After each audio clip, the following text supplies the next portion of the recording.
Point out the colors of you, I see them too, and boy, I like them. I like them, I like them. We way too fly to partake in all this hate. We out here vibing, we vibing, we vibing. Alexa, play Ariana Grande. Okay.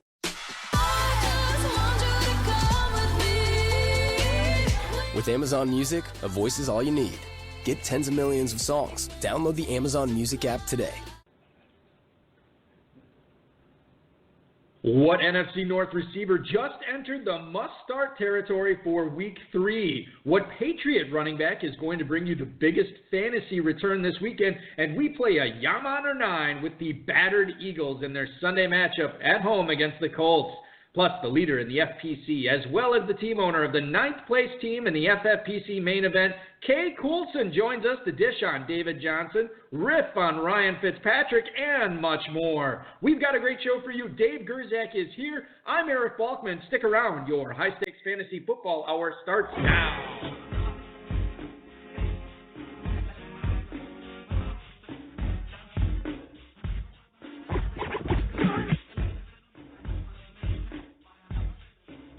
Hey, bro.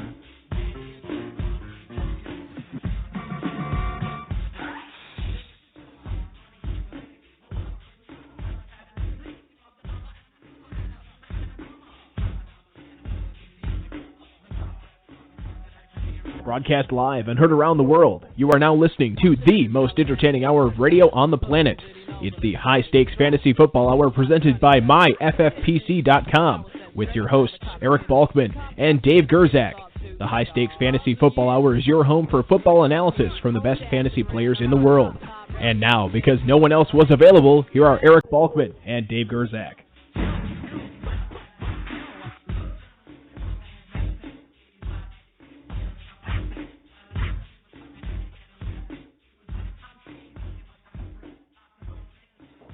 Thanks a lot, Rob. Greetings and salutations, all you Balkaholics and Gerzak addicts. Welcome to the latest episode of the High Stakes Fantasy Football Hour presented by MyFFPC.com. I'm your slightly above average host, Eric Balkman. My co-host is the patron saint of fantasy football, the Dizzle, Dave Gerzak. Coming up on tonight's show, are pass-catching running backs the key to winning a six-figure grand prize this year? And how good can Tyler Lockett be for you in Week 3? Plus, Coulson hangs out with us to talk about how she has surged ahead to the top of the Football Guys Players Championship and 9th place in the FFPC main event despite being in just her 4th year of fantasy football. Dave, how many years have you been playing fantasy football? 19. 19, really? Good for you, man. No, it's not. Or you wish you were playing earlier or longer? I do wish I was playing earlier. It was a lot of fun. And we have telling their stupid stories about playing, we have the USA today and we got the box scores. It's like, I'm sick of your same old stories. Don't have to tell me everything. That's how you had to do it back in the day, the newspaper. Which my kids, good for you, old timer. My 4-year-old said something about me reading the newspaper the other day. I'm like, how do you even know what a newspaper is? No kidding. He doesn't even see it. You should. What paper do you get? We don't get a paper. When I head over to my folks' house and they had to get the Post-Crescent, and then I typically read that once in a while there. But it's not like he's hanging out with me while I'm reading the newspaper. I didn't even know he knew what it was. I don't get the Post-Crescent because we used to get it, and then I realized that I could go through it before I could finish a bowl of cereal, and I'm like, well, that's not good enough. Yeah. So I get the Wall Street Journal. Good for you. I can't even get through one article on that thing. Why? Because it's actually well written.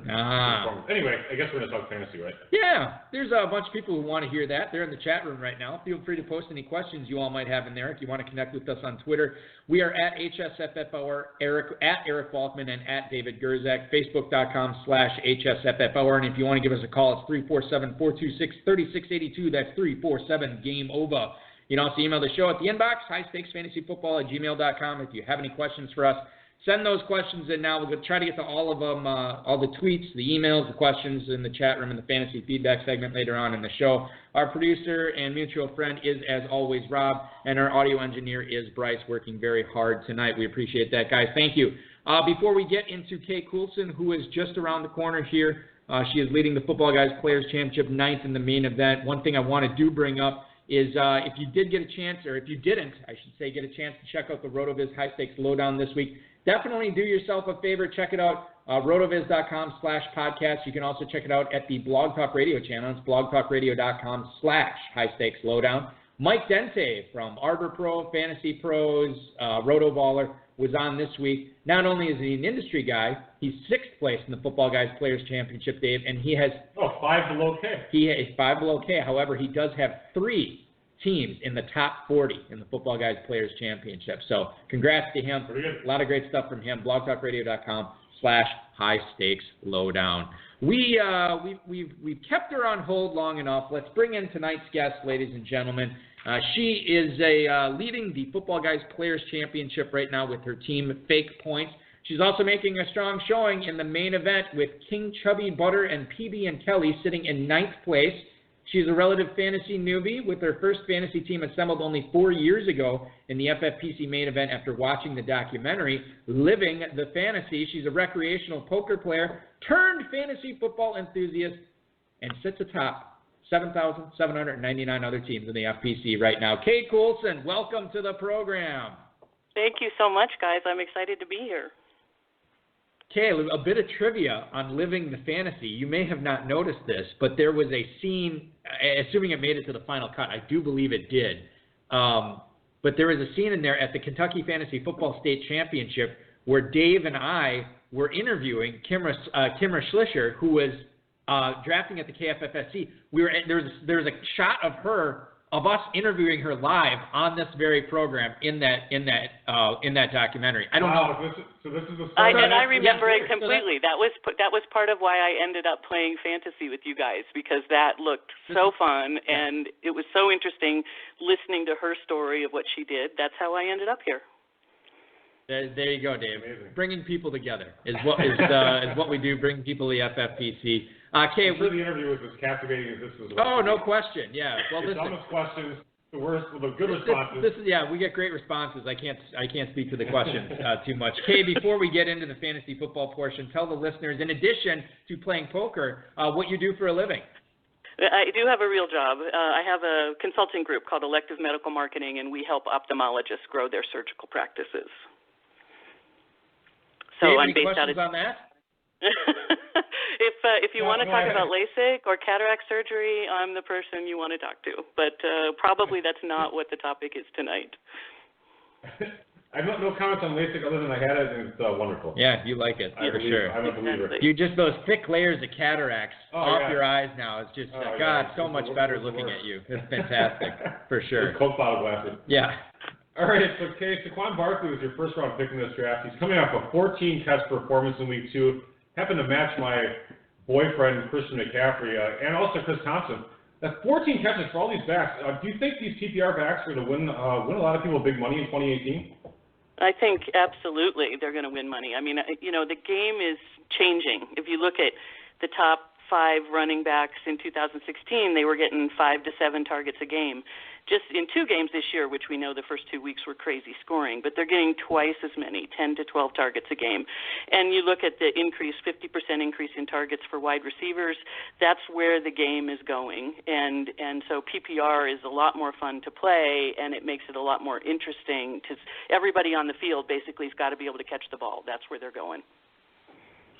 And then I think it's interesting, too, and I think of drafts next year, how it's going to go. A lot of the reasons that people don't like drafting running backs early is because of the pounding, the violent hits that these guys take, 15, 20 times a game. Well, if you have a guy who plays running back, who plays primarily in space and is not taking those vicious hits, I mean, maybe they become more valuable. And we saw the resurgence of the running back this year, Kay. We could see even more pass catchers rising up, round 2, round 3, round 4, for these guys that went in like round 7 this year. It may not be that all that out of the ordinary next year to see all these pass-catching running backs going early. I think so. I mean, I think all of us felt like running back by committee makes it really hard to draft. But running back by committee says I can get number 1 or number 2 because they're going to get kind of equal rotation, and we're not so vulnerable to losing a whole team because of injury. And I think it makes the whole season more interesting. Okay, I got to tell you, first of all, congrats on leading the Football Guys Players Championship. I always say this, I know it's early in the season, but to lead a national competition like this at any point is certainly a testament to your fantasy chops and certainly something to hang your hat on. So congratulations on that. You made a lot of sharp picks, obviously, in this draft. You get Saquon Barkley, Michael Thomas, who's been flat out crushing it, Juju Smith-Schuster, who's been amazing so far. You also loaded up on some reserve running backs in the back end of your draft that have actually already been paying some pretty good dividends for you. How typical, when you look at your drafts over the last few years, how typical is it when you get to those double-digit round picks that you're using them on running backs like T.J. Yeldon, like Bilal Powell, like James Conner, sort of these guys that all they need is the opportunity and they can be a top 12, top 15 running back. Is this typically how you like to use those double-digit round picks there? No, I think, this speaks to me only playing fantasy for 4 years. I'm really learning how to try to draft better. And I think the situation over the last few years is I get guys that are sort of okay on the bench and maybe they're 5 or 8 points. But the key here was try to get guys that have the potential to be 15 to 20 point guys, because that's the only way we're really going to be in the money at the end. And so it was looking for those, and I spent more time paying attention to the depth charts, which I had not done before. Previously, when I was drafting, I would just look at the rankings. And so I was really paying attention to RB1, RB2, wide receiver 1, wide receiver 2, making sure that happened. The guys we got, Yeldon, Powell, Connor, those were sort of an interesting story because I drafted fake points on September 2nd. And that was the next day Le'Veon Bell was supposed to report. And so nobody was really paying attention. And he went in round 14, and I took him. I was paying attention to him and to John Kelly, in case something would happen to Bell or to Gurley. And by the time we drafted our last main event team on the Friday night, the 7th, Connor was already up to round 7 because everybody got the feeling Bell wasn't going to come in. So he's just been a ton of points. That was really fortunate on the timing. Powell, we had him last year. He didn't really do anything. This year he seemed to be kind of even. You thought he was going to get even carries, even points maybe with Crowell. I thought he'd be a lot better last night than he was, but I didn't play him, but I thought he was going to do more. He didn't. And then Yeldon, we had Fournette last year, so we had some experience with Fournette with injuries, and the sense was Fournette's never going to make it a whole season. Let's make sure we have Yeldon because he'll get a lot of carries. So it just happened to fall in our favor for this team. Dave, I'm thinking of just as an aside, I have Leonard Fournette in that Gridiron Legends Dynasty team, or Dynasty League that we play together. Oh yeah, you want to trade him to me? I think I just like putting him out there just because I feel like this is like what Kate's saying. Like I feel he's just never going to be the type of guy that can make it through a whole season. I agree. You should deal him to me. Okay, listen. What's up? Sarcasm aside, I will talk to you about dealing him there because I'm not competing this year, and I'll see what we can do. All right, I like that. Go ahead. Let's get back to the interview. Yes. We'll hash that out afterwards. Yeah. All right, Dave, so your team's sitting in 9th place overall in the FFPC main event. Kudos to you on that. You selected Emmanuel Sanders on both of those teams. And by the way, in Kentucky, I got Emmanuel Sanders nowhere, even though I wanted him all over the place. Chad Schrader kept taking him on me. So what are some of the reasons why you like Sanders this year? Well, I'm in Denver. And we're Denver season ticket holders, so we're pretty crazy about football in my family. And so you're watching DT, watching Emmanuel, watching the new guys coming in, watching Case. And the frustration is, here, if you're a Denver fan, Demaryius can't hold on to anything.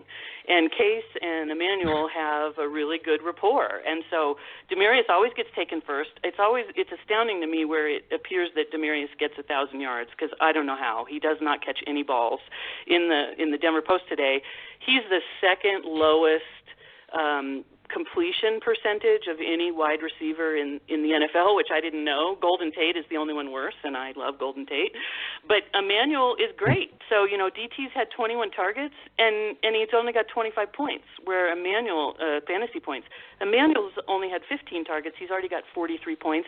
Case trusts him. He knows if he throws in the ball, he's going to hold on to it. We go to the games.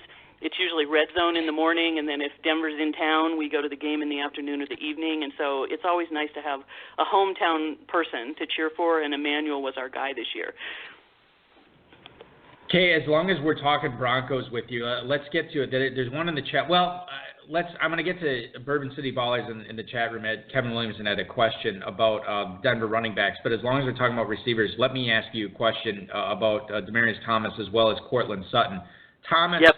I don't know if he's playing with some sort of an injury this year. I looked at some of the catches, some of the drops he had, and it's just like I can't believe he's missing. Like, almost like he needs bifocals or something, that he's misjudging. Maybe he needs LASIK. Maybe he needs LASIK. This is the case.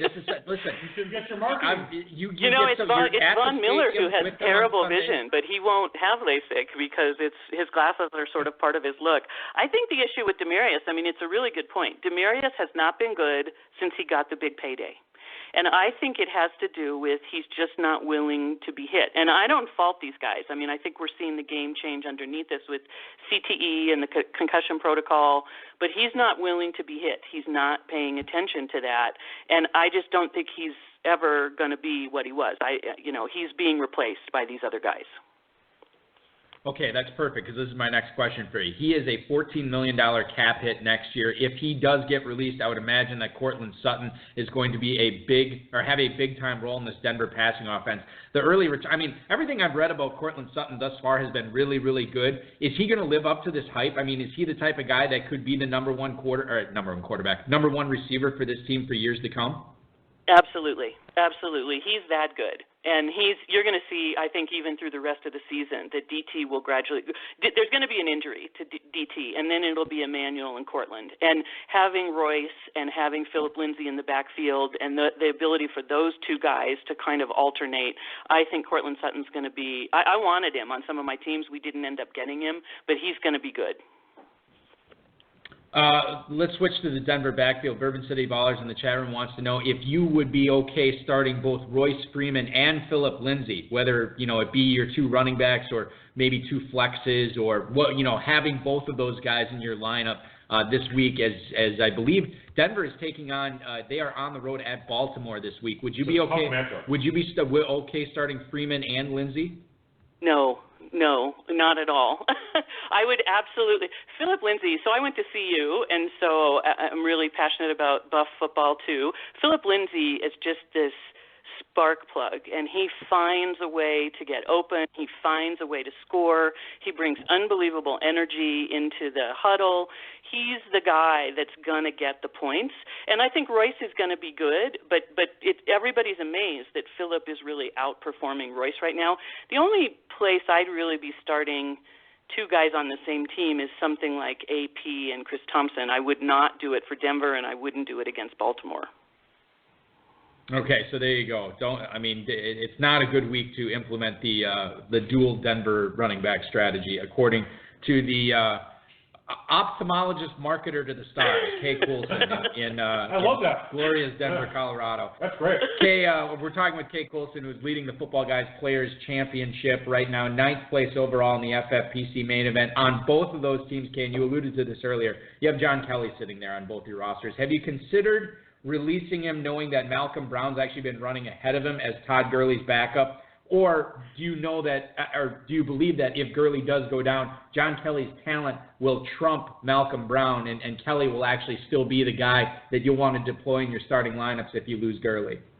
Absolutely. That's exactly what I think is going on. So Malcolm Brown is just there to sort of give Gurley a breather now and then. And I think the interesting thing about Gurley is I think he's going to wear out. There's sort of two things going on there. He's going to wear out, and they're keeping Kelly fresh. Don't run him in and out. He had a great preseason, and I hope Gurley doesn't get hurt. I don't have him, but I hope for everybody else he doesn't get hurt. But Kelly's going to be the guy that comes in fresh.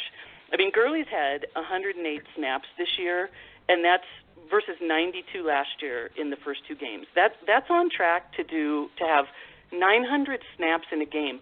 There's only one back that gets that. That's Bell. And if you look at everything going on with concussion protocol and this sort of committee work with the running backs, I think going forward, if you really pay attention to snap counts, they're going to keep those guys all around 600 snaps over the course of the season. So there's just these guys that start out superhuman for a year or two, taking 50% more snaps than the rest of them. Their bodies just can't take it. And so I'm holding on to Kelly because I've learned my lesson in the past where I had guys sitting on the bench that were 0 points for 8 weeks, and at some point I decide I need to trade them because I'm trying to get somebody else for my dollars. And I'm not going to do it this year. If Gurley would go down, this guy's going to plug right in and be a lot of points.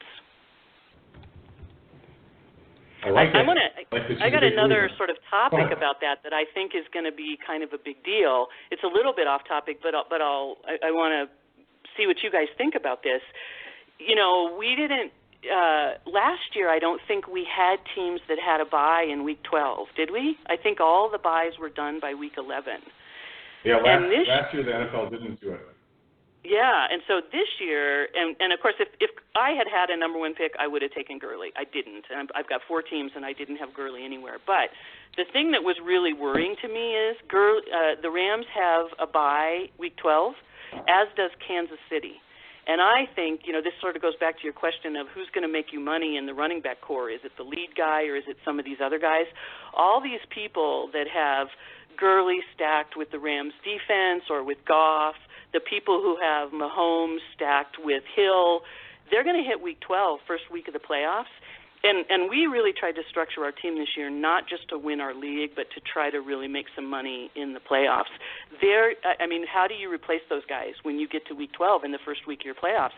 You're going to lose a lot of points on those guys, and I think week 12 buys are going to loom large in the season this year on who makes real money. I totally agree with you, Kate. This was something that I felt was actually not talked about a lot in the pre-draft process, and I was actually surprised. I thought more people would bring it up. It's not like it was, Cleveland and, say, the Jets who had the Week 12 buys. It was 2 teams with significant fantasy producers on both squads. I think if you look at, or if you talk to a lot of the high-stakes players out there, they often will structure their teams based on not necessarily who has the best matchup in Week 12, but avoiding guys who will for sure not be playing that weekend, right, when it comes down to the opening week of the playoffs. So I think you make a really good point there. And we may, there's the other line of thinking out there is, which is my line. Okay, go. Dave, I'll let you make this point. Well, I would just say my point would be that I would still take that sub player, and that I would feel comfortable that if Gurley's a 20-point player, you probably will have a third number 3 running back that is a 10-point back at worst, maybe better, whatever. Let's just say you lose 10 points. And the odds of you losing your Week 12 matchup by 10 points or less invariably are not that good. My opinion has always been that you're either going to kick the crap out of that person or you're going to get smoked. And that's generally how it goes. You look at the matchups, like, according to this, it's 154 to 147. And then, what happens? They score 205 points, you score 120, you can't believe that happened, or vice versa. But so my point is that maybe only like 15% of the time, 20% of the time will that come into play. It might even be less than that, but again, that's just my take. And I've never had it happen to me, and I guess if it happened to me and I lost, I'd be like, damn it, why did I take early? Yeah, you overcompensate for it. I'll tell you, for us, the last 2 years, that's happened, where it's come down to either a point or 2 points in making the difference. It's so small, and it's so frustrating, and you think, how can this happen? So we tried to think about that as we drafted this year. And it may not be an issue because we're at week 2. A lot of things are going to happen with injuries going forward. But if you take the Rams and the Chiefs at week 12, and then you take the Patriots that have a bye in week 11, you got a lot of potential points that are going to be inactive, and that's going to impact people who really tried to stack that on their teams. So now we've been talking about young stud running backs. Spry. Let's talk about Marshawn Lynch, who didn't even play for a whole year, and Adrian Peterson, who got suspended, and who also basically didn't play for a year. Yeah, also sat out for a year. So you got him. Then the 8th and 10th rounds, 2 starting running backs, and AP's killing it. Lynch is looking all right. So do you think high stakes players are guilty of going gaga for these young running backs? Like Nick Chubb, Ronald Jones, I'm guilty of that myself. Sony Michel. Penny. Yeah, I think those guys could end up still doing well, except for Rojo probably. But you think they're guilty of letting aging running backs with a little bit left in the tank? They're slipping too far? I think they are. And again, I think that's just part of the game changing, that we're seeing many more people playing that position. So we're trying to figure out, all right, how do we match it up so that we get reasonable points out of each one of them? Marshawn Lynch, we took in the 8th round. And the interesting part there is he was the 40th running back taken in that draft for us. 40th running back. And he's a number 1 on the depth chart. And this is part of what made a difference for me this year. Rather than just paying attention, we use Fantasy Pros to really kind of use their draft assistant. And then we use your rankings that are there as we're drafting. But then I had the actual depth charts from the teams. And when we start getting down into those rounds, I'm really looking at who are the RB 1s and 2s, who are the wide receiver 1s and 2s that maybe have been overlooked. Marshawn was absolutely one of those guys.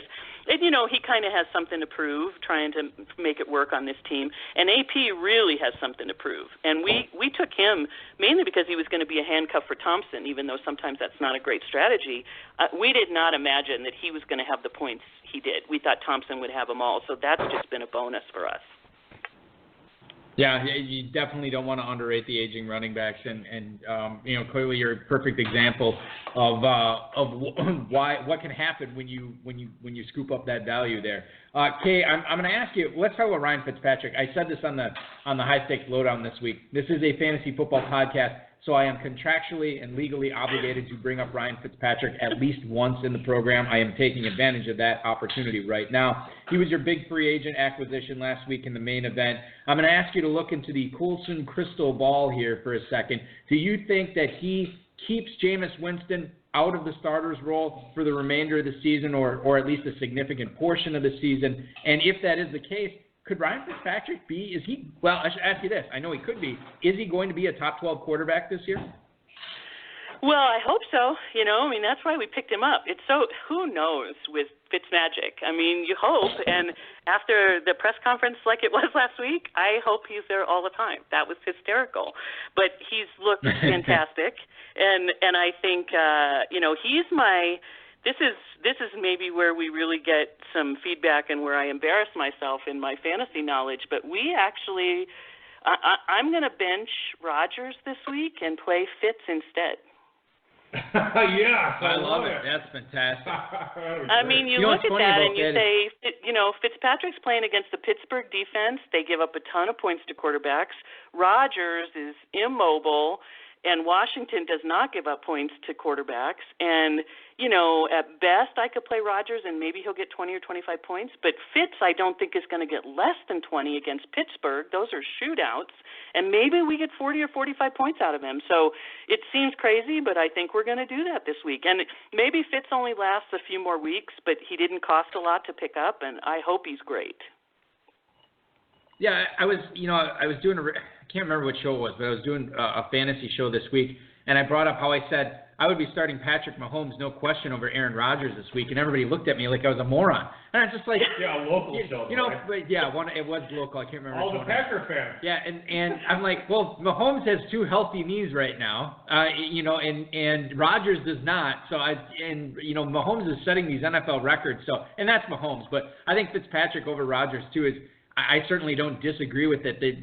Fitzmagic on Monday Night Football, Dave, under the lights with a total of 53.5 going up against that hapless Steelers defense. We might have to go out that night. He could have another Boffo night this week as well. So 53 total. That's what I hope for. Totally I think Rodgers had a grudge match in that he was not going to not play against Minnesota. He had to play. But does he have that same passion as this has settled out? The word this week does not seem that good. I'd be interested in you guys' point of view, because on another one of my teams, we're debating whether we should play Fitz over Drew Brees. Ooh, that is interesting. The thing is, Michael Thomas is running so hot right now, and Drew Brees has obviously been the beneficiary of that. New Orleans is, let's see, what are they doing this week? They are on the road. Am I looking at that right, Dave? New Orleans? They're playing Atlanta. Yeah, no, they're at Atlanta. Yeah, okay. I might start Fitzpatrick over. Here's the thing. I think if it was my team, Kay, I don't think I would have the chutzpah to do it myself. But if it was somebody else's team, I'd be like, yeah, do it for sure. I could definitely see how Fitzpatrick works out, at home against the Steelers. Rather than, we always talk about the quarterback who gets to sleep in his own bed, Dave. Drew Brees will not be doing that this week, and Ryan Fitzpatrick will be. So there's certainly a decent case for Fitzpatrick over Brees. I generally. Well, my lead main event team that's number 9 right now is if I play Fitzpatrick and Evans and O.J. Howard, which I have. I'm going all in on that game, saying if it goes crazy, that could vault me to near the lead of the main event, and is it worth doing? Is it worth jeopardizing that position? So that's kind of the struggle going on right now.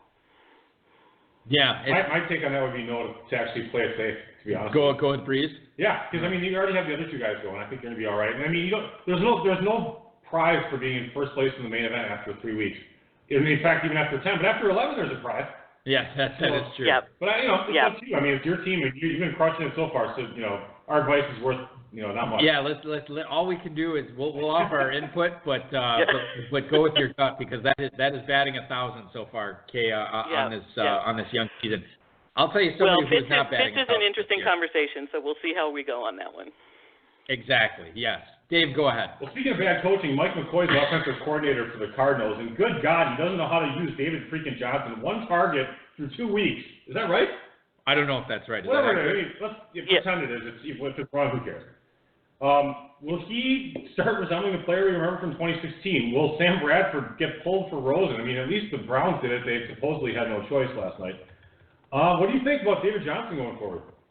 Yeah, I have PTSD from David Johnson because we had the number 2 pick on the main event team last year and took him, and of course, halfway in the first game he's gone, and we never could recover. We ended up having 2 teams, but that team we didn't do well. So I'm really skeptical. Was really skeptical about whether he would come back. And it's terrible, you listen to Matthew Berry and he says everybody who owns David Johnson is walking the plank, and other opinions I've read said there's no hope for Johnson, there's no hope for Fitzgerald, there's no hope for that team unless there's rational coaching. And it's crazy when you look at their numbers. I mean, they're just not on the field for offense at all. They're on the field half the number of snaps that somebody like a Pittsburgh is. There's no way to get any points. So is it a problem because the run game doesn't get going and so the pass game can't get going, or are you not passing enough so that you can't back them up off of the run game? It looks like where they're really falling down is on the passing side from where they were a few years ago. But I don't have anybody on that team and on Arizona, and I don't want them. I think they're going to be a disaster. Well, I think that's the lesson you learn, and you can look at the Buffalo Bills as well. And if you envision a team being dysfunctional for the year, being a 4-12 team, and let's say they were 6-10 or 7-9 or 8-8 before, but you look at the Cardinals, you look at the Bills, and you're like, this team is just going to be awful this year for whatever reason. With the Cardinals, it looks like the quarterback situation and the coaching, and that just it spirals. It's quarterback, the running back, the wide receivers, it's the whole offense. And it just becomes this dumpster fire, and there's no reason you want to be involved with any of that. Right. And the key is really trying to predict it before the season. I think we did it with the Bills pretty well. I don't know if we warmed people up on David Johnson all that much. The other thing I want to bring up too, David Johnson, 11 targets on the season, Dave. He had 9 in week 1. They're both ones, 2-1. Yeah, exactly. Only 2 targets last week, and that's when Steve Wilkes said that he's probably going to be running from the slot more. So at least I'd like to think Arizona's smart enough to at least force the ball to him. Yeah, he'll be fine. I bet he's going to be fine this week. I'd like to see. But I look at too. not just that. I mean, targets matter a ton, but when I'm looking at overall offense, it's like what potential do you have, and that snaps too. And here, right. Connor, who's just been this fantastic replacement for Bell, he's been on the field for 150 snaps. Johnson's been on the field for 70 snaps.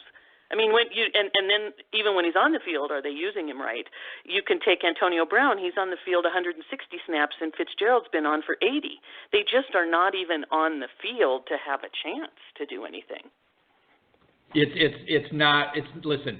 The good thing about this is that you'd like to think it's going to get better because it can't get any worse. But I mean, I've said that before, and it's still found a new level. Well, we'll see what happens with that. But certainly, it's all anybody was talking about this week with David Johnson for sure. Kay, let's get to a couple of emails here that we got from listeners this week. First one's from Greg in Danville, Illinois. This is an interesting one. He says, "Hey Kay, I already have Gordon and James Conner locked in as my running backs and Smith-Schuster as one of my flexes. So I can only play Fournette at home versus the Titans or Giovanni Bernard at Carolina. Which back should I start? Nice work in the main and FPC so far." That's Greg in Danville, Illinois. Greg, thanks for the email. So it comes down to Leonard Fournette, who got in 3 limited practices this week, versus Giovanni Bernard, who should be the lead running back, sans Joe Mixon for the Bengals this week. Which one would you be playing? Is it Fournette at home against the Titans, or is it Giovanni Bernard in Carolina? Well, I've got Mixon on my team, and so, I've been hurt by him being out. I never feel like Giovanni it doesn't matter kind of who he's playing. He doesn't put up good points, where Fournette can put up good points. I'd be inclined, even with the injury, to go ahead and play Fournette. You'd get a half a good game of Fournette. It's going to be better than a full game of Bernard, I think. Dave, your thoughts on that? If you had this, if you were faced with this decision? I'm gonna slightly lean Gio, just because he's not on the injury report and he's a great pass catching back. And Cincinnati, I feel like they're going to use him regardless. They really don't have a whole lot of options. If they're losing in the second half, Gio's catching passes. If they're winning in the second half, they're running the ball to Gio. So I feel like that he's going to get usage regardless. All good points. Here's my thought on it, and we have an email coming up later on in the program about the Titans this week. I think Jacksonville rolls them this week. And I think a big part of that is Leonard Fournette salting this game away in the second half as they nurse a double-digit lead. I think Fournette represents the higher ceiling. I don't know if he's going to catch as many passes as Bernard, but it sounds like Yeldon's not going to play, so maybe some of those catches will go to Fournette as well. I would actually lean towards Fournette over Bernard this year. I think this is a great situation to be in to make this decision. Probably starting both if you can. Well, I mean, but if you look at, he's already got would you start either of them over Melvin Gordon or James Conner? I mean, that's no, you can't do that. And then this FPC. And yeah, I'm assuming, and Juju Smith-Schuster is one of his flex. I mean, you got to play Smith-Schuster on Monday night against Tampa, right? Oh yeah, Juju's. I mean, he had 19 targets last week. It was insane. Yeah. If you can't start out 19 targets. I don't even know what. I'm almost thinking Greg from Danville, Illinois, just wanted to brag about his roster. Yeah, Greg. I'm going to be sitting either Fournette or Gio this year. year. You, Greg. Enjoy your championship. Get lost. Exactly. Yeah. Moving on to Ray in Santa Barbara, California. What's up, Fake Points? Who would you start if you were me in the Football Guys Players Championship this week?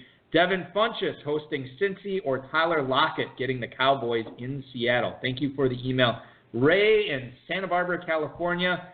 Receiver question here. Is it Funchess or is it Lockett for UK in this scenario? I have neither of these guys on any of my teams, so I'm going to defer to you guys. I have no idea on those two. Dave, do you have any thoughts on it's Funchess getting the Bengals at home, or it's Tyler Lockett also getting at home the Dallas Cowboys? And by the way, Doug Baldwin already ruled out for this game. Yeah, that's a tough one, actually, because Lockett's been doing well. I actually do lean towards Funchess a little bit. He's actually been pretty consistent, like a regular WR2 now. Yep. Was he 7 for 77 last week? And he's been getting pretty consistent targets. I think I like Funchess. Even though they're going to talk about getting DJ more and more involved. Right. I'm with you on Funchess. In the chat room, Aunt Jemima Wasp Guy, our resident experts there in the chat room, also weighing in. They like Funchess over Lockett there as well. So good stuff. Yeah, I mean, I there. think the problem with Lockett is that Seattle just is not giving Wilson any time to throw. We saw that when they were in Denver. Right. I was watching him last week. I mean, I think Seattle's going to be a worry until that offensive line can shore up, so that makes Lockett pretty risky. They might be keeping Lockett into block for all we know. Yeah, who knows? At this point, I mean, I don't know. You talk about teams that have to get right with their offenses. Seattle's right up there with Arizona, Buffalo, and the like. Carroll's going to go through a lot of gum this weekend. I'll tell you that much. But you know what? You'd never know if the offense is struggling if you ask Pete Carroll about it. You know what I mean? Well, Rashad, he went out there. He made a lot of great plays. We like seeing Chris Carson. Yeah, he would have been great in the second half, but we had him blocking for punts and whatever it was. He was winded. Yeah, he was winded from all that special teams action. And, Russell Wilson, he's fantastic. O-line's great. Everything's great. Seattle. Come to Seattle. Seattle.com. Kay, you've been very gracious with your time. Before we let you go, Dave does have one final question for you. This is more of a service to the listeners and us. Mostly us for Kentucky. Give us an early round sub that you think you might want to think twice about starting this weekend, as well as a lower round sleeper that deserves to be in lineups this week. Well, I think I talked about my early round stud that I think I'm going to think twice about, and that's Rodgers, and sitting him for Fitz.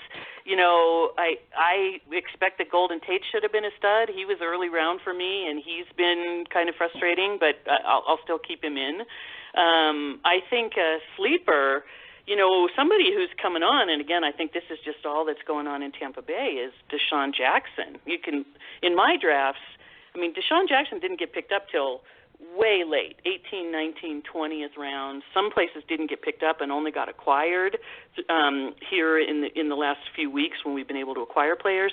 So I think he's going to be a sleeper because he's putting up, he doesn't get a whole lot of targets, but huge points when he does. Great stuff. Fantastic. Kay Coulson, the leader of the Football Guys Players Championship, 9th place overall in the FFPC main event. Kay, listen, best of luck to you the rest of the way. You have a couple of not just a couple. You got another really good team as well this year in the FFPC. And I got to tell you, for this being your 4th year of fantasy football, I certainly don't want to be in any league. Yeah, I know. I don't want to be in any leagues with you going forward because I feel like I'm going to get dominated and it won't be close. Congrats on all the success thus far, and best of luck to you the rest of the way. Thank you so much, guys. I enjoyed it. Good night. Kay Coulson, ladies and gentlemen, fantastic stuff from her. That was awesome. Yeah, and honestly, if I'm ever, and here's the great thing, Dave, if we're ever in the Mile High City in need of some sort of, when we're climbing a mountain, if we're ever in need of some sort of prescription goggles, we will go to Kay and say, hey, what ophthalmologist do you recommend here? And she'll give us a bevy of choices. Honestly, if I'm going to be in the mountains in Colorado, I'll probably want some non-prescription ganja, not the goggles. Yeah. Well, maybe we can get both. Kay, can you recommend somebody who sells weed and a great prescription for my eyes? Hey, I forgot to bring this up to you before. Maybe this is just me. I don't think it is. I think other guys do this. Do you ever, when you know you really have to hit the head bad, do you ever time how long it takes you for your urination to complete? Well, I don't know why you're bringing this up. I'm bringing this up because I want to tell you something. I thought we've talked about this privately in the past. Yeah, I'm bringing it up on the show. Like you go to like a pack room and you're like, wow, I wonder if this is like the top 10 longest, whizzes I've ever had to take. Right. And that's honestly, Brewers games is where I've always had my longest. I imagine. I had my longest non-professional sports venue one this morning. I told you last night, I went out running after the Thursday night game, and I got back and I was hungry, and I had this pepper steak, or not pepper steak, it was like steak and peppers thing, and I put it on a tortilla and I put some salsa on it, and it was, the salsa was way too hot, and I ended up pounding like 4 glasses of water, a combination. No, last night when I got done running. It was a combination of like being dehydrated from running, and then also the salsa was too hot. And you weren't even drinking it all? No, I did not have any alcohol. 4 glasses of water, and then I went to bed, right? Right. I woke up this morning, Dave, I couldn't even stand up straight because I had to pee so bad. I go to the bathroom, I set my phone down on the counter, and I hit start on the stopwatch. 2 minutes and 13 seconds. You actually used the timer? Because That's a little bit weird. because I woke up. I'm like, I'm not going to be able to mentally do this right now. I'm still half asleep. I haven't had any coffee. So you went and you sat down on the toilet? No, I didn't sit down because I wasn't drinking, so I wasn't worried about breaking my nose again. So I thought it was fine. So 2 minutes and 13 seconds this morning. It was insane. Yeah. Congratulations. Thanks. I don't know what to tell you. I thought you'd be more impressed. I mean, I'm impressed. I mean, it's pretty good. I've been dying to tell this. 2 minutes and 13 seconds. Wasp guy says no way. Wasp says he was a bladder of a Cadillac. Yeah. Yeah. By the way, when we go to Kentucky, I'm like the one kidney little 13-year-old kid. But I'm like, we're 40 minutes in and I have to take a leak already. Go to the gas station. Hey, can we stop? Hey, anybody have to go to the bathroom? That's me. I think where it came from was I used to referee. I used to umpire these Little League and Pony League and Babe Ruth games when I was in my 20s. And some of these teams were just ill. They should not be matched up against each other because one was really good, one was really bad. This happened a lot. Do they have a 10-run rule? I would say, yeah.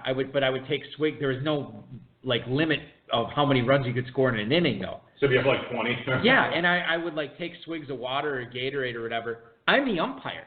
They're not going to stop the game for me to jog all the way to the bathroom, throw one, come back. That's not going to happen. Right. So I'm doing everything in my mind to and it was a mental thing, just to. Did you ever call someone out who was actually safe because you had to take? No, I never did that. Because I wouldn't have been.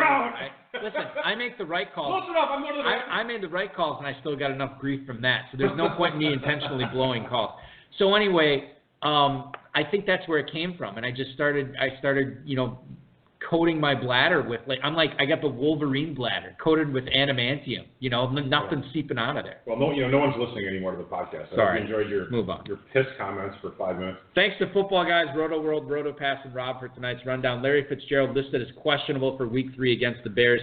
2 limited practices on Thursday and Friday after he completely sat out on Wednesday. Steve Wilkes says he's going to be out there. He may not be 100%, given that he did miss last week's action in the second half. Dave, are you considering sitting Fitzgerald at all, given the state of his hamstring and the offense in general?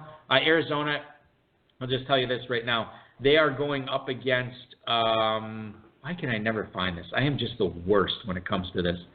I literally just, okay. You do like a memorization thing. Yeah, before. well, okay, so they're at home. I knew they were against the Bears. They're at home. Any chance, and the Bears' defense has actually been a little bit underrated so far. Pretty darn good, actually. Okay, so it's not being underrated. They got Vontae Mack no matter what, or whatever his name is. Khalil Mack. Are you considering sitting Fitzgerald in any of your leagues? The thing about Fitzgerald in the leagues I have him in is I don't really have like a close option. You know what I mean? Like right. I don't have let me just roll out this guy, no big deal. Yeah. So I'm probably starting him. It's mostly in Dynasty, but if I could bench him, I would probably look to it. I mean, it's a 38.5 total. They're 5-point dogs. Quarterback sucks. Fitz is hurt. I don't know. Where's the good news? I don't see it really. Okay. Let me ask you this. I'm with you on Fitzgerald, where I don't have a really good option besides him. How about this though? This is the one that it's close for me. Would you play Larry Fitzgerald at home against the Bears, or would you play, assuming he's active and he plays in a noon game at Kansas City, Marquise Goodwin? I don't really own Goodwin anyway, so I don't really have a good. Kyle Shanahan says he's expected to be a true game time decision. And what was his injury again? He missed last week. It was a hamstring. Right. I think if Goodwin's. If he goes out and plays, I think I would actually not. I don't think that's a bad choice to consider Goodwin. Okay. If they say he's good to go. I mean, I am considering him. The question is, do I play him? Yeah, I mean, sure. Okay. Thank you. I appreciate that. Marvin Jones, moving on, Dave. Who? Marvin Jones. Oh, Kenny Galladay's backup. He is listed as questionable for the Week 3 tilt against the Patriots. Tim Twentyman on Twitter reporting this. Marvin Jones is a full participant. That seems like a fake name. It's not a fake name. It's a real name. I don't think it's real. It's a Twitter name then. Marvin Jones was a full participant on Wednesday and Thursday. However, it sounds like he was injured late in Thursday's practice. The fact that he was listed as questionable with a new ankle injury all of a sudden. Limited participant today. Kenny Galladay and Marvin Jones have been on the field quite a bit because Detroit is crushing it as far as how many 3 wide receiver sets they are running, and obviously operating the most pass-heavy offense in the NFL. Part of that is because they've been getting drilled. Thus far, New England is who they face on Sunday night. I'm just curious here, Dave, if Marvin Jones is I only own Marvin Jones in 2 leagues, and I think he's in my starting lineup in both. But Kenny Galladay, I mean, all of a sudden, you have to get this guy out there in your leagues. You've got to find a spot for him, given this Marvin Jones ankle injury. Yeah, I think if you can, like you said, you try and get him out there. You've got to make it happen. You've got to find a way. Well, I don't get too excited, because next thing you know, then all of a sudden Galladay gets 3 targets and is like 2 for 10, and you're like, oh, what the hell happened with Galladay? It's like, well, he's the 3rd wide receiver. What do you expect? So it's like that stuff happens. It happens all the time in fantasy. I always make some plays, but I mean, let's get a little, let's not get too hyped up here. Kenny Galladay or Marquise Goodwin? You're asking about guys I don't really own. Well, I mean, you do the show. Yeah, I know, I get it. I mean, okay, fine. I would start Galladay, probably. Okay. Kenny Galladay or Larry Fitzgerald? I would probably, I don't know, I guess I'm starting. If I know Fitz is playing and I know Goodwin's playing, I'm starting Goodwin, then Fitz, then Galladay. So I guess I'm reversing my original decision. That's how you rank it. Okay, Goodwin, Fitz, Galladay. So you like, I think I'd play him over all of them, Galladay.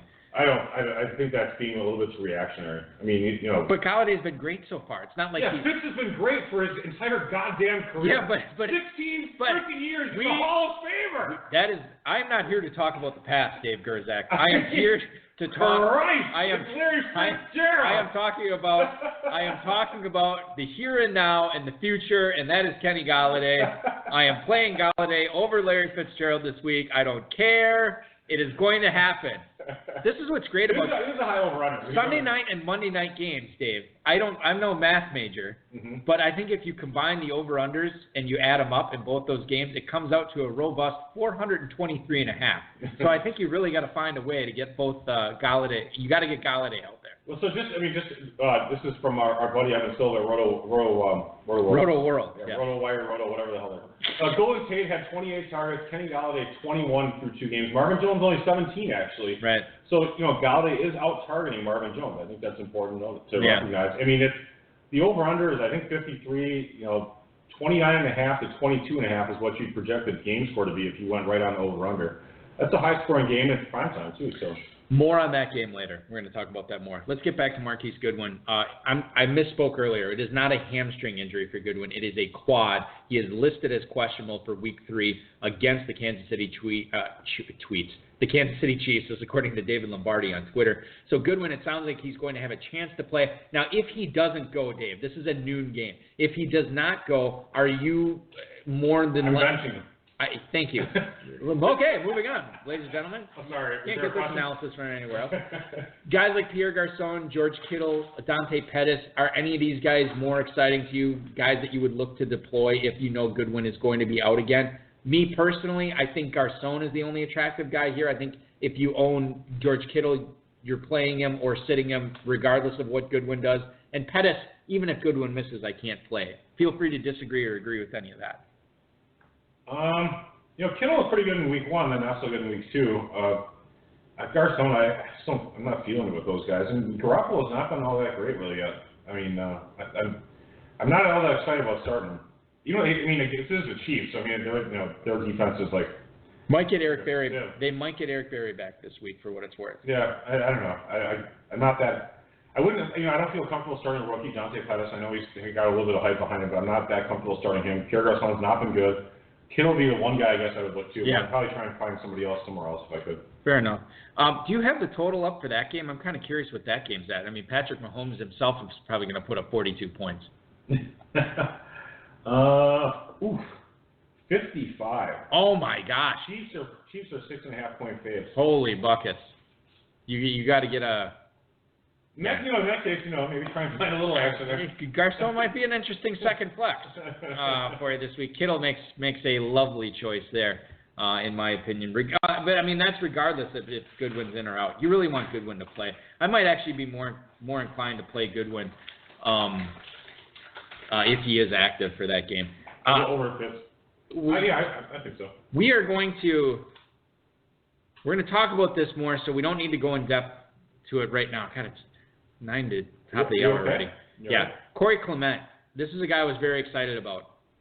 If he doesn't play, who the hell's playing? Exactly. And we'll get to that. But he's listed as questionable. This is in addition to the injury report this week against the Colts in Week 3. Tom Pelissero on Twitter reporting this. He was added to the injury report today, limited in practice, reportedly, quote, should be fine for Sunday. His status is reportedly a precautionary one. Jay Ajayi, Darren Sproles already ruled out, Dave. Who are the trainers? Who's doing the stretching over in this I believe the Chargers training staff is moonlighting over. They're helping Philadelphia out here. Guys, stay off the leg extensions and leg pro machines. Yeah. They're not good for your knees. Wendell Smallwood, Josh Adams. Did you put any bids in on those guys tonight? No, I didn't. Yeah. I should have previewed the show. For once. Apparently, yeah. For the first time ever. A lot of people. Josh Adams gets interesting. A lot of people don't like he was elevated off the practice squad. A lot of people who are in the industry, they don't look at the show rundown, the show topics until right before the show starts. Dave looks at it 12 minutes into the show. Yeah, that's the first time he looks at it. I like it to be fresh. Yeah. Well, congratulations, mission accomplished. Wendell Smallwood, Josh Adams. Who do you like more this week? It sounds like Adams. If Clement is expected, or if he is missing, I believe that is that a 1:00 game?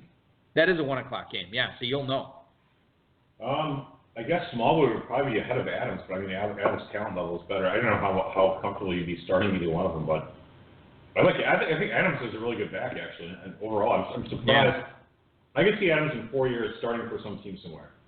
Wasn't the big knock on him the injury aspect that coming out of Notre Dame? Yeah, they thought it was not like an Ajayi injury where like bone on bone, but just like he was injured coming into the process. Yeah, just couldn't stay healthy. I'm fine with a guy like that because when he's running hot, you play him, and when he's hurt, you don't. I know R.C. Fisher from FF Metrics, College Football Metrics, loved Josh Adams coming into the process, and I think that's notable. R.C. Fisher, he loved David Johnson coming out. Right. I mean, not many other people were all that enthusiastic. He had David Johnson as like a first-round caliber pick coming out of Northern Iowa in the third, when he got drafted in the third round. If you had been listening to him at that time, which I had done a little bit, but not enough, I mean, you'd have had him. Yeah. He also had Jordan Matthews, so I guess that was, Did you get any David Johnson in Dynasty when he came out? Yeah, a little bit. Actually, I think I'm in 2 spots. Nice work. Yeah, whatever. Dalvin Cook and his hamstring listed out for Week 3 against the Bills, thanks to Adam Kaplan on Twitter for this. He was only able to work off to the side and practice throughout the week. That's Dalvin Cook, not Adam Kaplan.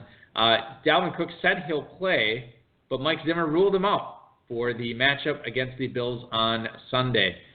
He says he exited with cramps prior to the Packers' overtime session in Week 2.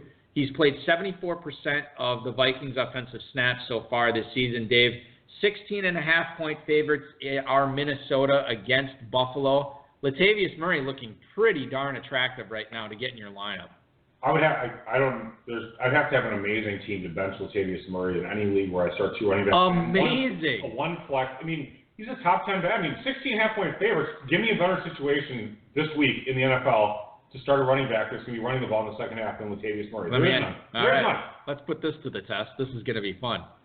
Would you rather play Latavius Murray or David Johnson? You want to start Latavius Murray? Oh, here we go, people. This is going to be fun. Get ready for it. Buckle up for this ride.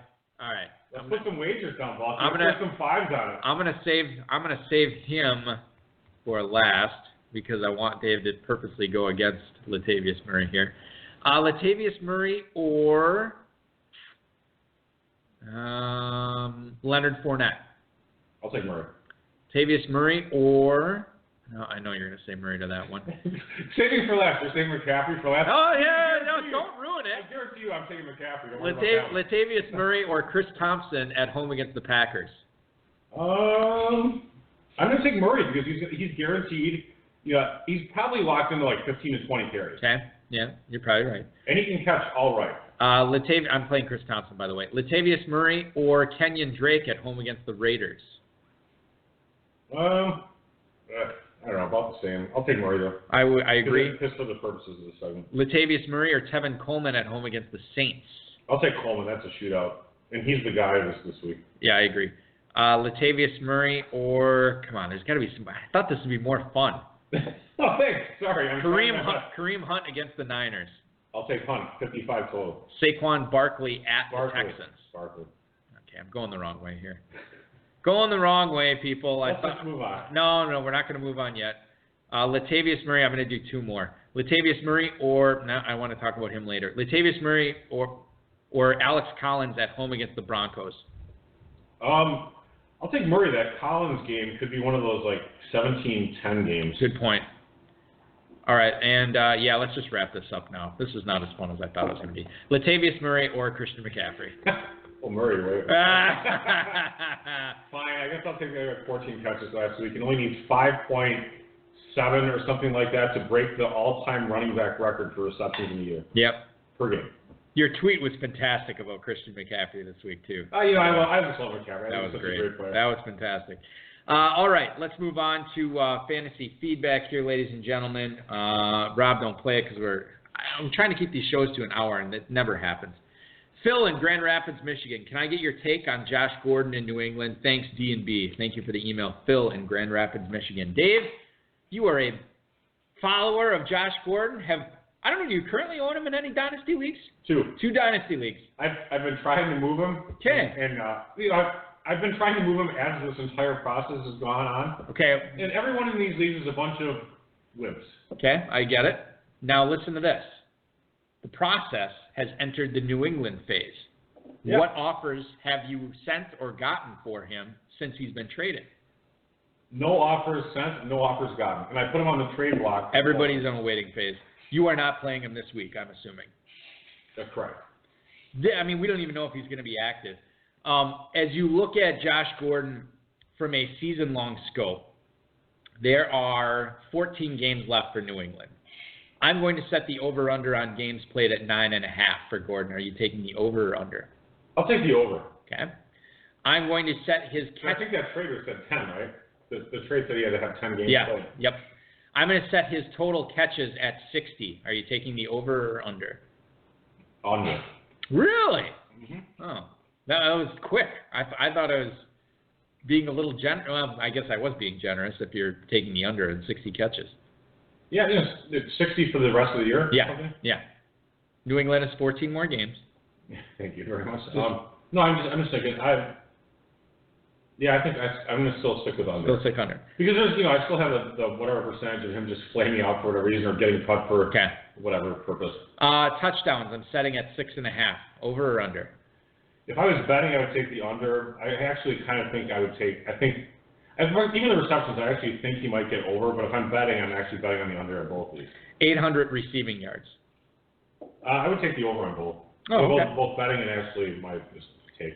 And so, I mean, with those numbers, the rest of the way, if you throw out the first 2 weeks of the season, that's probably a top 25 receiver, right?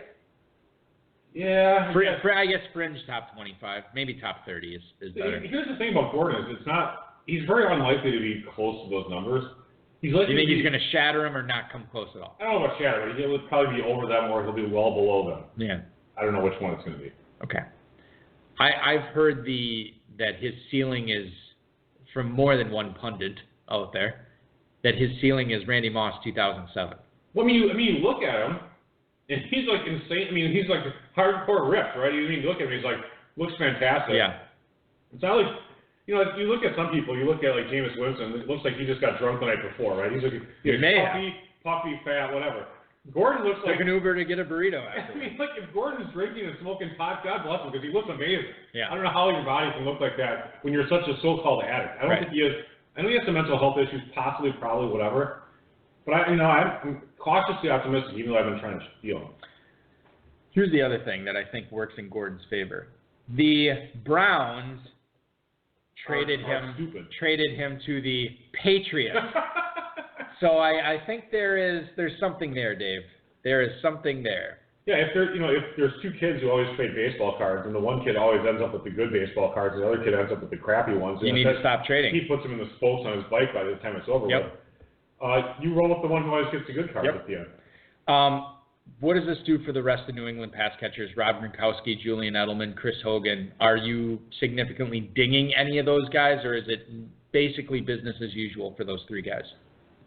That's an interesting question. I guess it's so hard to predict Gordon's long-term impact. It's tough for me to say. I leave Gronk alone. I think Gronk's Gronk. I agree. Fine. Yep. Hogan maybe gets impacted. Edelman too. I think Hogan gets the biggest impact here. This is a guy that had even caught 60 passes in a year before, so I think he's easily pushed to the side in this offense. Julian Edelman, as long as he shows that he still has it. I mean, I'm thinking that 70 catches the rest of the season for him when he comes back is probably attainable. And I just, I don't know how Hogan fits into all this. I think he would be my bust guy. Well, it's tough because Hogan has to deal with Edelman and Gordon. Exactly. So, yeah. Let's move on. Can either of you guys make a case for starting any Titan this weekend in Jacksonville? Tony in Huntington, New York wants to stand. Deion Lewis. Deion Lewis, okay. Make the case for Deion Lewis this week, Dave, as they go to Jacksonville. Well, they're going to be losing. That's probably true. And they're going to probably have to throw. That's also probably true. And Deion Lewis is the guy who catches passes. Yes. So if you're in a PPR league, you want the guy who catches passes when you're losing in the second half against a really good defense to just throw in during the comeback. You can get as high as 10 targets, 6-7 catches, 50-60 yards. Maybe snakes a touchdown in there. Who knows? I'm not even going to bother asking you the question because I'd be framing it for a layup for you. But I think when you're talking about Marcus Mariota, who said this week he's, quote, waiting for his nerve to wake up, it's easier for him to dump it off than push it down the field to the likes of Jonnu Smith, Corey Davis, Taywan Taylor, Rashad Matthews. Jonnu Smith. We shouldn't mention Jonnu. A guy who catches nothing shouldn't even get a mention on that. Unless you're dog. Anyway, a tight end with no targets, to borrow a Game of Thrones reference. A tight end with no targets has no targets. Are you saying you're not starting your boy Corey Davis? You know what's interesting about this? Your tout boy Corey Davis? I'll get into this. So I did the Appleton Trophy Fantasy Football Show, which you can hear every Thursday night at 5 p.m. Central live on 95.3 and 99.1 the score, FM, AM 1570. And of course, you can always go to thescorewi.com, download the podcast there. Including, Ross, did you get that? Did you write that down? Including the show with Leo and Balky, which airs weekdays at 2 p.m. Central. The podcast so terrible. is now on Apple Podcasts. Bourbon so you City, can check that out. Did you get that down? Did you write that down? Anyway. We were actually talking about Corey Davis off the air, and I said, you still got to start Corey Davis. And they're looking at me like, no, you don't need to start Corey. I'm like, yeah, you really do. And I looked at the one league that I had Corey Davis in this week. And I know you're starting. I'm like, no, I can't start him this week. And I switched it. I started James White and started Corey Davis as a flex. Yeah. So yeah, I'm not benching. I'm not starting. The only league I'm starting Corey Davis in is a dynasty league where I'm, basically rebuilding, and I don't have another great option behind him. So like Robin Williams said to Matt Damon and Goodwill Hunting, it's not your fault. It's not your fault. It's okay. Yeah. Let's hug after. Not you, Dave. Not you. Don't mess with me, man. Not you. Anyway. So, yeah, I guess you make a compelling case for Deion Lewis. I'm not playing Mariota, Smith, Matthews, Taylor, Davis with an asterisk, and then Derrick Henry. I'm not playing option. Yeah, there you go. Okay, here's an interesting one. Isn't it still over yet? You know what? I thought I had a... All right, that'll do it, folks. Oh, I screwed up the emails. Oh, no, I do. I do have one. This is in the... Well, we're still going. This is Paul in Port Charlotte, Florida. Dear Bernie and Tim, is it safe to assume that Mayfield is the starter going forward and there's no reason to roster Tyrod Taylor? Yeah. Also, if that's the case, does Antonio Callaway make for a decent bye week fill in the next few weeks? Dilly. That is Paul in Port Charlotte, Florida. You know what the only thing that has benefited Taylor about this whole starting situation, you know what it is? Nope. We all learned how to pronounce his name for the first and last time in his short and soon-to-be over career. I learned from Hard Knocks. That's how I learned. Well, whatever. Wherever you learned it, this is like 2-month process to learn how to say his name right. After all these years. Did you watch Hard Knocks, by the way? Yeah, but I didn't watch the end of it because... last one was great with Brogan Roback, the really? fourth-string quarterback. By the way, the Packers had him in for a workout this week. Oh, nice. Yeah. I never watched the last one because we just get too rocked with FFPC. Yeah. I literally just watched it 2 days ago. Nice. Like it was sitting on my DVR for forever. I finally got to finish watching. Yeah. Anyway, so Antonio, let's move on past and I still think there's a non-zero chance that Tyrod Taylor is named the starter for this coming week. Yeah, Huey's an idiot, but he's not. I mean, he would be like. Nothing surprises me anymore in the NFL, Dave. Nothing. Yeah, you know what? You're right. It's fine. I mean, the script does not call for that. The NFL is scripted, as we all know. It's an exhibition like WWE.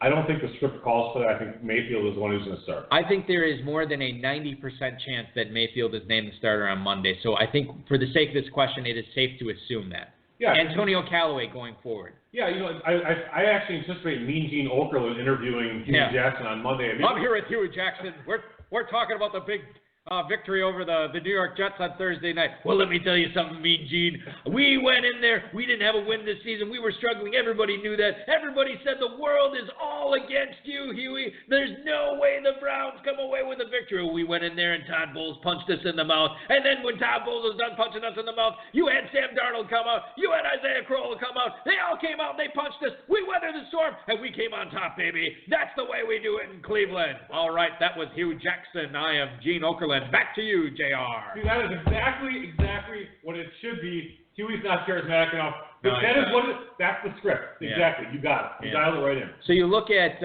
Antonio Callaway to try to bring this back to fantasy, Dave.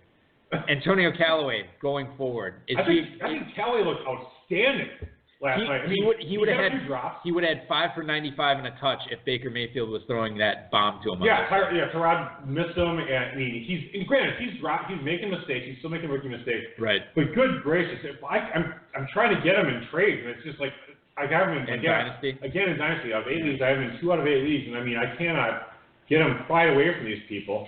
And then people like Tupac claim that he's available for trade for not. It's like whatever, you're lying. Yeah. He's not lying. He is available for trade. 2 first-round picks or something like that. So it's listen, Tupac, when he makes a trade offer, he's the type of guy that like 3 years down the road he's going to get fantasy Me Too'd. Like I was taken advantage of by Tupac in this trade, Exactly. So that's the way it goes for him. I mean, if you can snatch up Callaway for not too much money, not too much of a trade cost, please get him. Maybe they didn't watch the game. But that's fine, and he got picked up in redraft a lot this week. So my question to you is, going forward when the bye week gauntlet hits, which I think starts next week, Callaway, to me, if you're looking for somebody to fill in as your second flex in FFPC, you could do a lot worse than Antonio Callaway with Mayfield throwing to him. Yeah, I mean, I would really prefer for him to have one good game before you roll him out there, but I really think that there will be a lot of quality teams playing Callaway in the late stages of this season. And quality teams are going to make the playoffs and do well. Right. He's a really, really good football player. He actually had a high phenom score as well, Roviz's phenom score. It was one of the better ones out there this year. Here's what's interesting to me. What if he can't keep his nose clean and they have to let him go? Then what happens? You know, it's the funny thing about that. I get the same kind of vibe with Callaway that I did with what I did. Tyreek Hill? Yeah, Tyreek Hill. Yep, was like totally. It's like, okay, you had this incident. You had Tyreek Hill, excuse me. I'm not Tyrod Taylor. Yeah. But yeah, maybe this happened, and Hard Knocks actually showed something when they were talking about Landry and whatever that. Todd Haley. Yeah, Todd Haley's like, get this kid, take him under your wing. Yeah, and stay. Let him stay with you. Yeah, exactly. Whatever. Larry Fitzgerald would do it. Because Haley sees how fast he is, and I think there was an ESPN stat that said that Callaway had the fastest time in week 2, ran like 21 plus miles an hour. Yeah, the second fastest wide receiver running that week. And you look at Callaway's face. He actually has a little bit of baby fat. He could probably actually lean out just a little bit next year. Yeah. He's an interesting cat, man. We'll pay attention to him going forward. All right, Dave. I'm gonna have Rob wheel out the old Yaman or 9 button machine. Oh my God, we're still going. I know, it's ridiculous, but we have 2 more emails. Dan in Salt Lake City, Utah. Hey guys, so many changes for the Eagles this week. Could you play Yaman or 9 with the skill guys for me? So Dave, I'm gonna be the button pusher as I am wont to do on this show. You can go ahead with the Eagles skill position guys. And I will tell you if I'm starting them, a Yaman, or a 9 if I am sitting them this week against the Colts. So hang on, I'm giving you them? Yep.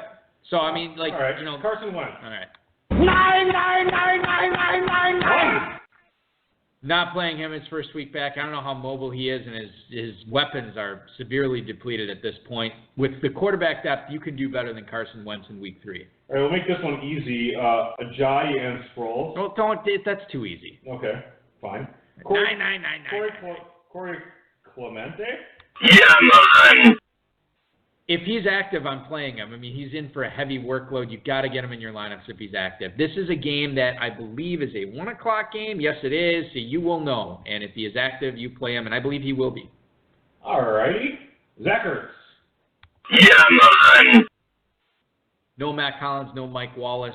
Alshon Jeffrey probably going to miss again this week, although he was limited in practice. There's going to be a lot of targets for Zach Ertz this week. All right. Nelson. Yeah, man. No question. Number 1 receiver in this offense. He's going to get a lot of targets against that Indy secondary as well. All right. Then let's get a little bit deeper. Shelton Gibson. 9. Totally forgot he was on the team until you just said that now. All right. Jordan Matthews. Just 9. How fast can you do a knee transplant? That's the question here. Like, can we get him a fresh pair of knees before Sunday? If that's the question, if that's the answer is yes, then he turns into a Yama. Wendell Smallwood. I mean, this is a weird one. The Eagles defense. All right, hold on. Let's do Wendell Smallwood. You will know, and I don't feel like this is cheating. If Corey Clement is somehow marked, yeah, man. If he is playing, 9. All right. And that's how I'll leave it at that. Eagles defense. Yeah, man. What? Come on. That's probably good for a couple of turnovers. Jake Elliott. Yeah, man. All right. I am playing Jake Elliott in a couple of leagues this week. I would think you would be. Good. Any more? I don't think there's any more. There's one more. There's one more I'll bring up. Dallas Goedert? Yeah, that's the one. Oh, come on. 9. That's on the backup player. Even in an FFPC league, I can't. He could be the number 3 target out there for all we know. But I still cannot play him. Agree or disagree with any of those egregiously? Otherwise, we can move on. Oh, that's good. Last email. Todd in Wallingford, Connecticut. Out of Burkhead, Michelle, and White, who is the correct back to play this week at Detroit? And then he does this. #blowout factor. Todd in Wallingford, Connecticut. Thank you so much for the email, Todd. I don't think there's any other New England running back that's worth bringing up other than those three. So it comes down to James White. Again, they're all at Detroit this week. I don't know why I'm checking to see who they play. They're all on the same team as the email states. It's getting late, people. So for me, Dave, I look at this, and I think the one that is most attractive to me is James White for that pass-catching ability. Even with Josh Gordon, probably at least a 50-50 shot to play on Sunday, I still trust James White more than Michelle, more than Rex Burkhead. Yeah, White is the player I would for sure try and get it going. I'm kind of leaning Michelle a little bit, oddly enough. Really? Yeah, for some reason I just get this little bit of a vibe over Burkhead. I'm just not feeling Burkhead as much, and I think that Michelle, that's the guy they drafted earlier. I know that in some of the rankings, like if I look at Football Guys rankings here, I'm just pulling them up. Yep. They have Burkhead 30 and Michelle 39, but I might lean toward this Michelle myself for some reason. I just get this feeling that they'd rather have played Michelle. Okay, let's get into. I want to get into this real quick. Oh boy. Rational coaching, Dave. That would dictate New England probably wins this game. They'd probably win it fairly handily. Hey, let's get the rookie Sony Michel. It is. Let's get the rookie Sony Michel some touches, right? We're not going to kick their ass, probably. I think they might. It's anyway. I get it. It's at Detroit. That's fine. It's also the defending AFC champions. With a kind of average at best defense. Which they've always had. So you have Sony Michel. Hey, let's get the rookie in there. Let's show him the NFL, and maybe he'll pile up some points in the second half. That's rational coaching. Now let's talk about Belichick coaching. I believe New England wins this game. I believe New England wants to run it up on Matt Patricia because that is what Bill Belichick does to his old assistants. That's a good point. And I think Brady is chucking it around to Gronk and James White and everybody in the second half. White could probably end up with like double-digit catches and a couple of touchdowns this game. And there's a non-zero chance that New England wins this game by more than 3 touchdowns. So it wouldn't shock me at all that Bill Belichick is still running the starters out there in a game that's already been decided halfway through the fourth quarter, running it up. That's my take on it. You and I are in agreement that White is the back to play, but you like Michelle more than Burkhead. I like Burkhead more than Michelle. Yeah, there you go. Fine. Ladies and gentlemen, thank you for tuning in to this epic, 75-minute episode. Give me a break. We got to dial this in, man. We got to be better. Nobody wants to listen to a 75-minute podcast. This is ridiculous. I want to thank Kay Coulson. God, it seems like I had her on 3 weeks ago. She was on last week. She was great tonight. I want to thank her for coming on the show. Great stuff from Kay Coulson. Best of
from the chat that I'm just seeing now because my chat froze.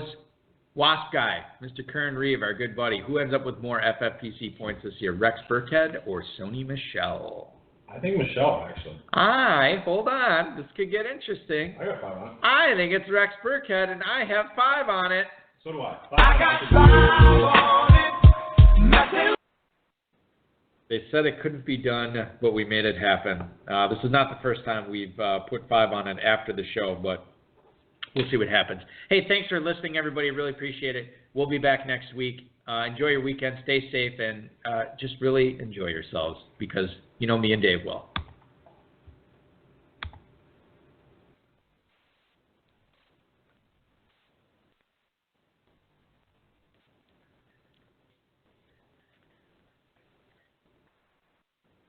It's maybe the night that my dreams might let me know. All the stars are closer. All the stars are closer. Tell me what you gonna do to me. Confrontation ain't nothing new to me.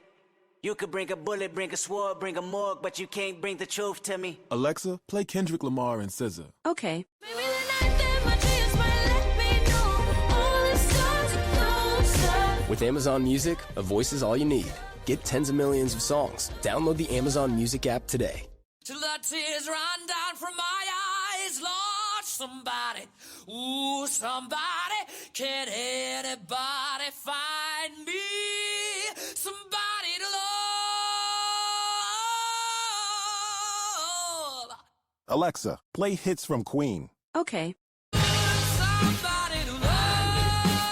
Somebody. With Amazon Music, a voice is all you need. Get tens of millions of songs. Download the Amazon Music app today.